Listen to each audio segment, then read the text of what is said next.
ఈ తొలి దశ పోలింగ్కి సంబంధించి వివిధ ప్రాంతాల్లో మా సిబ్బంది ఉన్నారు. ఒకసారి మా రిపోర్టర్తో ఒకసారి లైవ్లో చూద్దాం. మనము పోలింగ్ ఎట్లా స్టార్ట్ అయింది, అట్లాగే ఆయా స్థానాల్లో ఎన్ని ఏకగ్రీవమైన కూడా చూద్దాం. మనం ఒకసారి ప్రస్తుతం ఉమ్మడి ఖమ్మం జిల్లా నుంచి మనకి మా ప్రతినిధి లింగయ్య ఉన్నారు, అట్లాగే రంగారెడ్డి జిల్లా నుంచి మా ప్రతినిధి సతీష్ ఉన్నారు, ఉమ్మడి మహబూబ్ నగర్ నుంచి స్వామి కిరణ్, అట్లాగే ఉమ్మడి ఆదిలాబాద్ నుంచి మణికేశ్వర్ ఉన్నారు. ఒకసారి సతీష్ దగ్గరికి వెళ్దాం.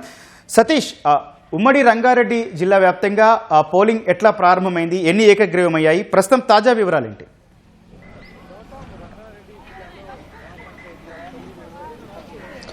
గౌతమ్, రంగారెడ్డి జిల్లాలో గ్రామ పంచాయతీల తొలి విడత ఎన్నిక ప్రశాంతంగా కొనసాగుతుంది. ఇప్పుడిప్పుడే ఓటర్లంతా పోలింగ్ కేంద్రాలకు చేరుకొని తమ ఓటు హక్కును వినియోగించుకుంటున్నారు. ఈ పల్లెపూర్లో తమ నిర్ణయాన్ని బ్యాలెట్ బాక్స్లో నిక్షిప్తం చేస్తున్నారు. ఉదయం మొదటి గంట కాస్త చలి ఎక్కువగా ఉండడంతో కొంతమంది అంటే ఉదయం 7 గంటలకే పోలింగ్ ప్రారంభమైనప్పటికీ ఓటర్లు నెమ్మదిగా ఒక్కొక్కరిగా రావడం జరుగుతుంది. 8 తర్వాత పోలింగ్ కేంద్రాలకు పెద్ద సంఖ్యలో ఓటర్లు చేరుకుంటున్నారు. ప్రస్తుతం రంగారెడ్డి జిల్లాకు సంబంధించి 2 నియోజకవర్గాలు షాద్నగర్, అదేవిధంగా రాజేంద్రనగర్ నియోజకవర్గాలకు సంబంధించి తొలి విడతలో 7 మండలాల్లో 168 గ్రామ పంచాయతీలకి పోలింగ్ జరుగుతుంది. దీనికి సంబంధించి తొలి విడత ఈ 168 గ్రామ పంచాయతీల పోలింగ్ మినహా మిగతా 6 గ్రామాలకు సంబంధించినటువంటి సర్పంచ్లను ప్రజలంతా కూడా ఏకగ్రీవంగా ఎన్నుకోవడం జరిగింది. 128 గ్రామ పంచాయతీల్లో సర్పంచ్ పదవికి మొత్తం 536 మంది పోటీ పడుతున్నారు. దీనికి సంబంధించి ఇక వార్డుల విషయానికి వస్తే 1340 వార్డుల్లో 3539 మంది వార్డు సభ్యులు పోటీ పడుతున్నారు. దీనికి సంబంధించి ఓటర్లంతా కూడా ఒక్కొక్కరుగా చేరుకొని ఓటు హక్కు వినియోగించుకుంటున్నారు.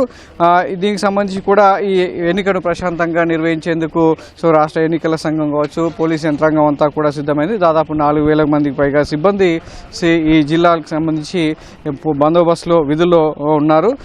అదేవిధంగా వికారాబాద్ జిల్లాకు సంబంధించి చూసినట్లయితే మొత్తం 223 గ్రామ పంచాయతీలకు ఈ తొలి విడత పోలింగ్ జరుగుతుండగా ఇప్పటికే 39 గ్రామాలను సర్పంచ్లను ఏకగ్రీవంగా ఎన్నుకోవడం జరిగింది.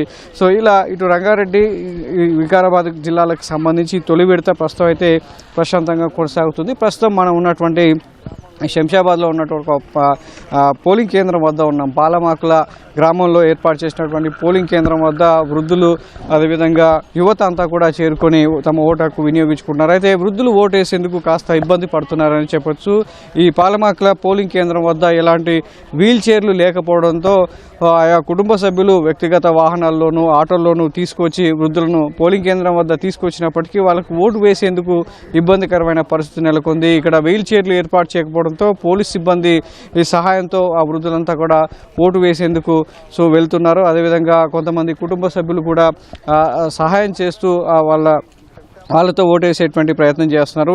మరోవైపు ఈ నగరంలో ఈ శంషాబాద్ కావచ్చు, షాద్నగర్కి సంబంధించి జరుగుతున్నటువంటి ఈ పోలింగ్లో చాలా వరకు పల్లెల్లో ఉన్నటువంటి వారంతా కూడా పట్టణంలో వివిధ ప్రాంతాల్లో పనిచేసుకుంటూ జీవిస్తున్నారు కుటుంబాలతో. వాళ్ళంతా కూడా ఈరోజు మొదటి విడత ఎన్నికల్లో తమ ఓటు హక్కు వినియోగించుకునేందుకు నగరం నుంచి పెద్ద సంఖ్యలో బయలుదేరుతున్నారు. అదేవిధంగా చుట్టుపక్కల తండాల్లో ఉన్నటువంటి వారంతా కూడా ఆటోలలో తమకు కేటాయించినటువంటి పోలింగ్ కేంద్రాలకు చేరుకొని ఓటు హక్కు వినియోగించుకున్నటువంటి పరిస్థితి ప్రస్తుతం రంగారెడ్డి జిల్లాలో కనబడుతుంది. అయితే దీనికి సంబంధించి శంషాబాద్, ప్రస్తుతం మనం ఉన్నటువంటి శంషాబాద్ పరిధిలో మండలంలో 21 గ్రామ పంచాయతీల్లో ప్రస్తుతం పోలింగ్ అనేది కొనసాగుతుంది.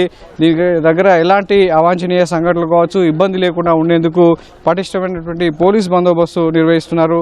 ఈ 21 గ్రామ పంచాయతీలకు సంబంధించి మొత్తం 21 మంది పోటీ పడగా 190 వార్డులు ఉన్నాయి. 21 గ్రామాలు 190 వార్డులకు శంషాబాద్ మండలంలో పోలింగ్ జరుగుతుంది. ఇలా ఇటు షాద్నగర్ చూసినట్లయితే షాద్నగర్ నియోజకవర్గంలోని ఫరూక్ నగర్, కొత్తూరు, నందిగామ, కేశంపేట, కొందూరు, చౌదరిగూడ మండలాలకు సంబంధించి మొత్తం 1,80,000 మంది ఓటర్లు ఉన్నారు. దానికి సంబంధించి మొత్తం 1,387 పోలింగ్ కేంద్రాలను ఏర్పాటు చేశారు. ఒకవేళ సమస్యాత్మకమైనటువంటి పోలింగ్ కేంద్రాల వద్ద పటిష్టమైనటువంటి పోలీసు నిఘా మధ్య, వెబ్కాస్టింగ్ మధ్య ఈ పల్లెపూర్ను మొదటి విడత ఎన్నికలను ప్రశాంతంగా నిర్వహించేందుకు అంతా కూడా ఇప్పటికే ఏర్పాట్లు చేశారు. దానికి సంబంధించినటువంటి ప్రక్రియ కూడా ప్రశాంతమైన వాతావరణంలో ప్రస్తుతం అయితే పోలింగ్ కొనసాగుతుంది. అటు వికారాబాద్కు సంబంధించి కూడా అటు కొడంగల్ తాండూరుకు సంబంధించినటువంటి నియోజకవర్గాల పరిధిలో ఉన్నటువంటి అంటే 176కు సంబంధించినటువంటి గ్రామ పంచాయతీల్లో కూడా పోలింగ్ అయితే ప్రశాంతంగా ప్రస్తుతం కొనసాగుతుంది.